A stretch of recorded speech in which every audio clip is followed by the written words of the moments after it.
to thrilling tales of adventure.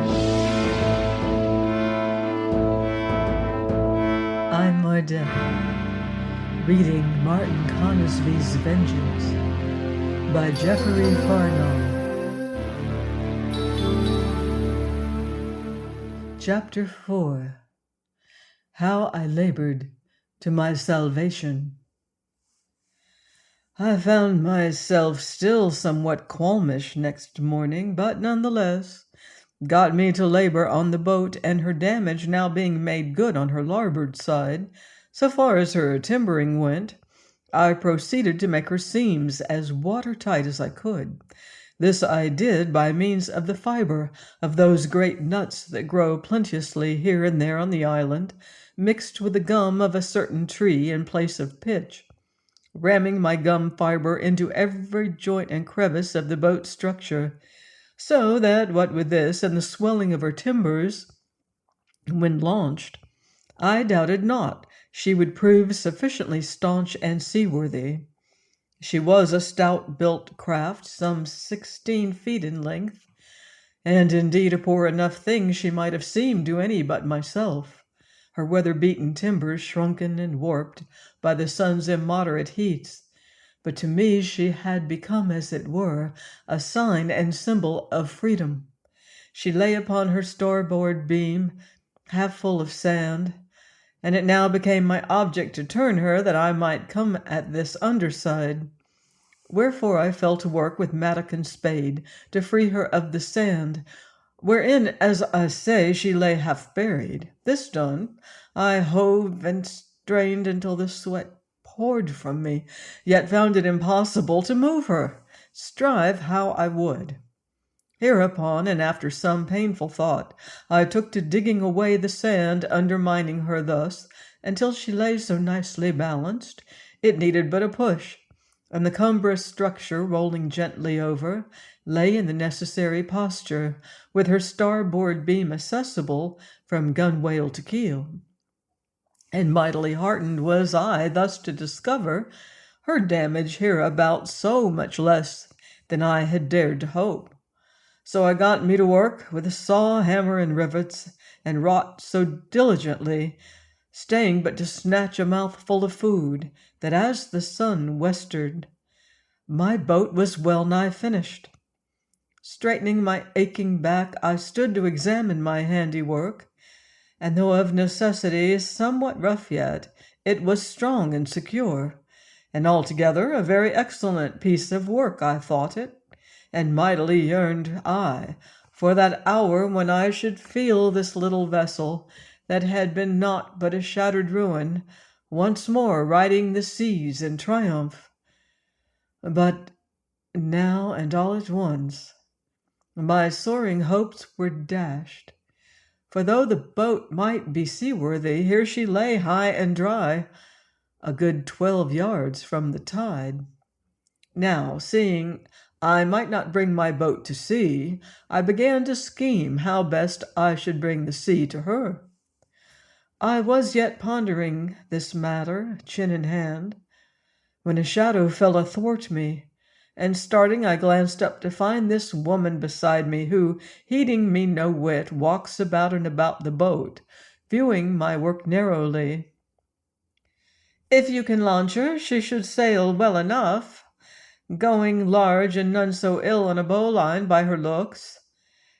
It is a true scat boat, yes. Are you a sailor? Can ye navigate, huh?" "Not I." "'Tis very well, for I am, indeed, and can set ye course by dead reckoning, and need be. Your work is likely enough, though had you butted your timbers it had been better, so and so." And in this I saw she was right enough, and my work seemed more clumsy now than I had thought. "I'm no shipwright," said I. "And here's sure proof of it," quoth she. "Mayhap 'twill serve once her timbers be swelled. Aye, she may float, Martino, so long as the sea prove kind and the wind gentle. Aye, she should carry us both over to the main handsomely, yes." "Never," quoth I, mightily determined. How then? Will ye deny me yet, fool? Wherefore would ye leave me here, cursed Englishman? Lest you goad me into slaying you for the evil thing you are. What evil have I wrought you? You would have poisoned me but yesterday. Yet today you are strong and hearty, fool. And indeed, now that I came to think of it, I felt myself as hale and well as ever in my life. Tish, Fico, says she with an evil gesture, 'twas but an Indian herb, fool, and good 'gainst colic and calenture. Now, wherefore will ye be quit of me? Because I had rather die solitary than live in your fellowship. Dolt! Clod! Worm! cried she twixt gnashing teeth. And then all in a moment she was gazing down at me, soft and gentle-eyed, red lips upcurving and smooth cheek dimpling to a smile. Ah, Martin, sighed she languorously, see how you do vex me. And I am foolish to suffer such as you to anger me. But needs I must vex you a little in quittance. Yes. At this I did but shrug my shoulders and return to study again the problem, how to set about launching my boat. Art something a skilful carpenter, eh, Martino? Said she in a while. 'Twas you made the tables and chairs and beds in the caves up yonder, eh, Martino? Aye. And these the tools you made them with, eh, Martino? She pointed where they lay beside the boat. Nay, quoth I, speaking on impulse, being yet busied with my problem, I had naught but my hatchet then and chisel of iron. Your hatchet? This? She questioned, taking it up. Aye, I nodded. The hatchet was the first tool I found after we were cast destitute on this island. Ah, then she was with you when you found it, the woman that wore this gown before me, eh, Martino? Aye, and what then? This, cried she, and wheeling the hatchet strong-armed, she sent it spinning far out to sea, or ever I might stay her. Now, beholding the last of this good hatchet that had oft known my dear lady's touch, that had beside been, as it were, a weapon to our defense and a means to our comfort, seeing myself, as I say now, bereft of it thus wantonly, I sprang to my feet, uttering a cry of mingled grief and rage. But she, skipping nimbly out of reach, caught up one of my pistols where she had hid it behind a rock, and stood regarding me with her hateful smile. Ah, says she, mocking, do I then vex you a little, amigo mio? So it is very well. Ha, scowl, fool Martin, scowl and grind your teeth. 'Tis joy to me, and shall never bring back your little axe. At this, seeing grief and anger alike unavailing, I sat me down by the boat, and sinking my head in my hands, strove to settle my mind to this problem of launching. But this I might by no means do, since here was this devilish creature perched upon an adjacent rock to plague me still. How now, Martino? She questioned. What troubleth your sluggish brain now? And then, as she had read my very thought, It's your boat, to bring her afloat. Ah, 'tis simple matter. Here she lies, and yonder the sea. Well, dig you a pit about the boat as deep as may be, bank the sand about your pit as high as may be, then cut you a channel to high water mark and beyond, and so, with the first tide, wind-driven, the sea shall fill your channel, pour into your pit, brimming it full, and your banks being higher than your boat, She shall swim and be drawn seaward on the backwash. So here's the way on't. And so must you sweat and dig and labor, and I joy to watch. Ah, yes, for you shall sweat, dig and labor in vain, except you swear me I shall sail with you. So saying, she drops me a mocking curtsy, and away she goes.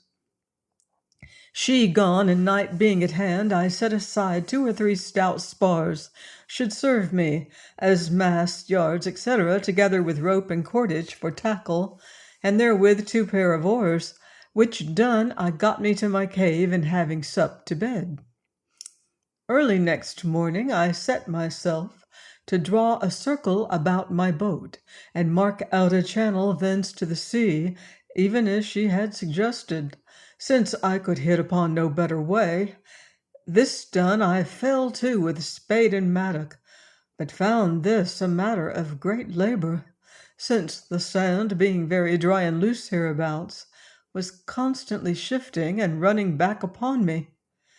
And presently, as I strove thus painfully, cometh my tormentor to plague me anew, albeit the morning was so young, she very gay and debonair in her broidered gown.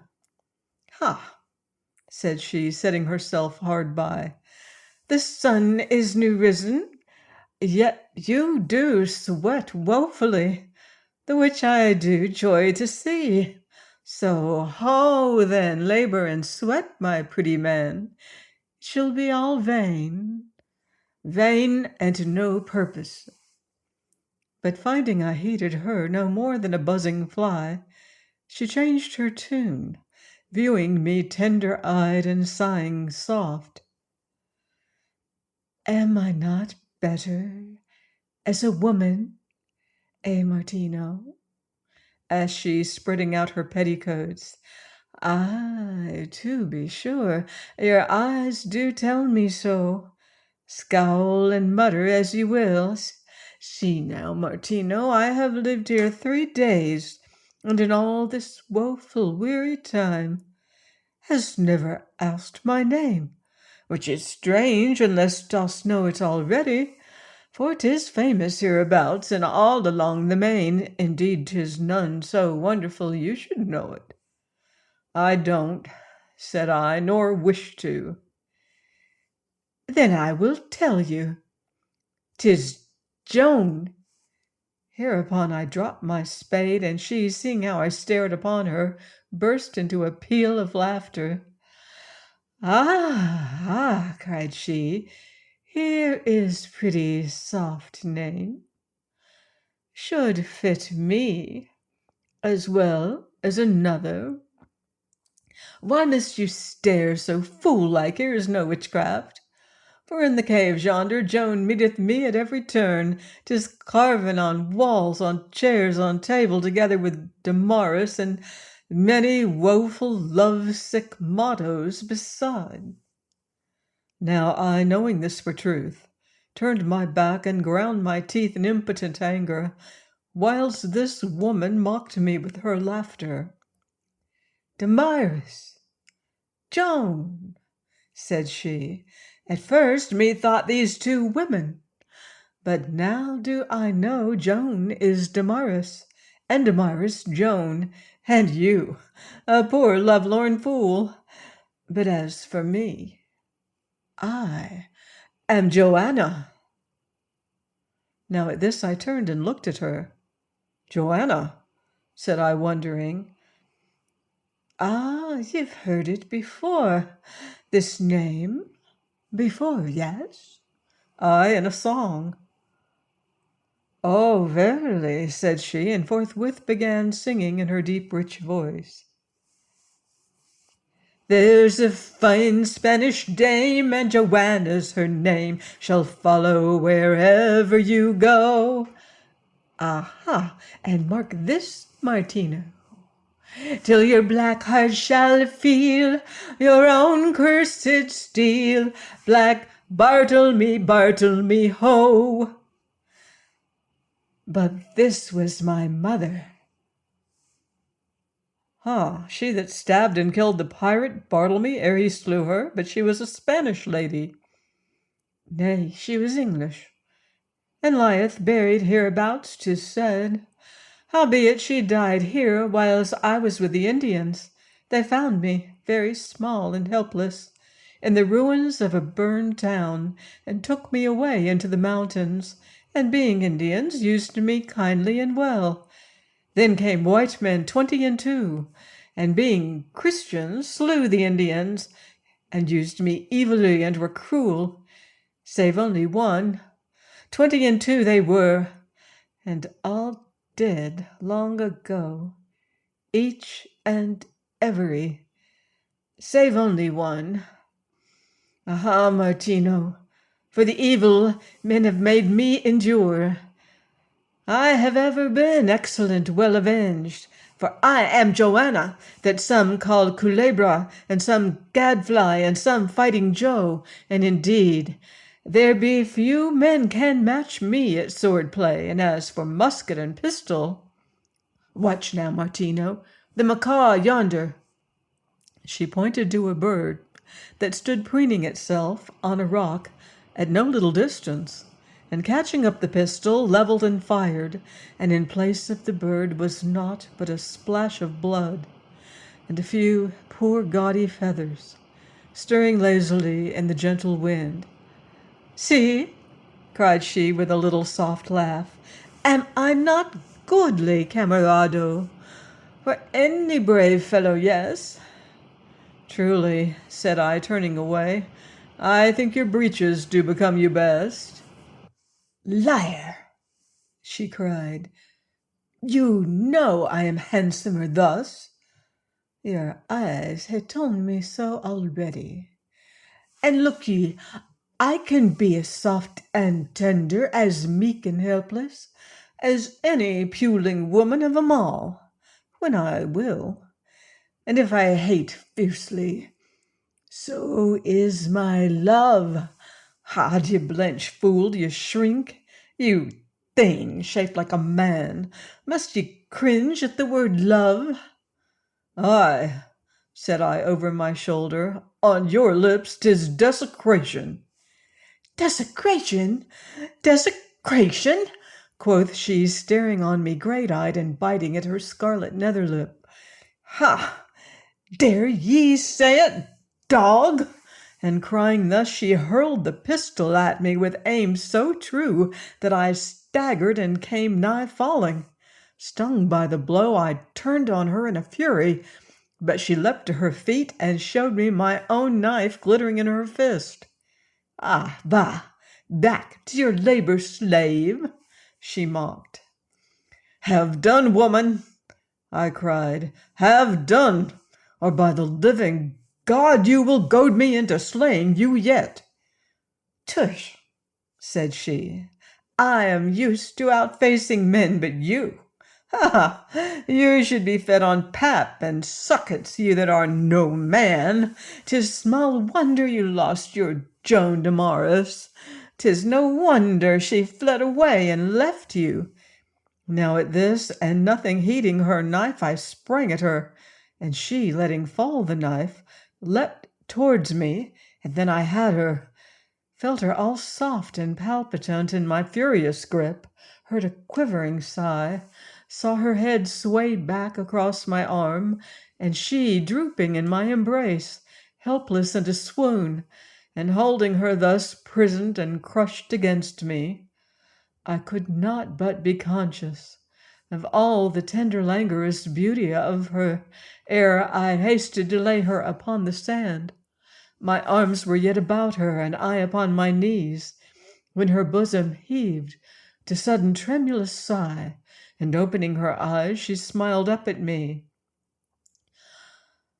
Ah, Martino, sighed she softly, do not these petticoats become me vastly well? Yes. And reaching up, she set her arms about me. Am I not better than dream woman, I that men have died for? I, Joanna. Now hereupon I shivered, and loosing her hold, rose to my feet, and stood with head averted, that I might not behold her. Presently she arose also, and coming where lay the knife, took it up, and stood turning it this way and that.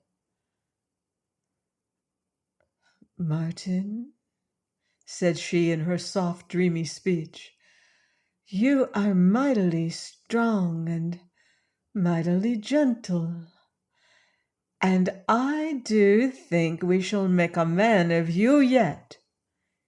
So saying, she turned and went away, the knife glittering in her hand. As for me, I cast myself down, and with no thought or will to labor now, for it seemed that my strength was gone from me. Join me next time for another exciting chapter of Martin Conisby's Vengeance by Geoffrey Farnall, here on Thrilling Tales of Adventure.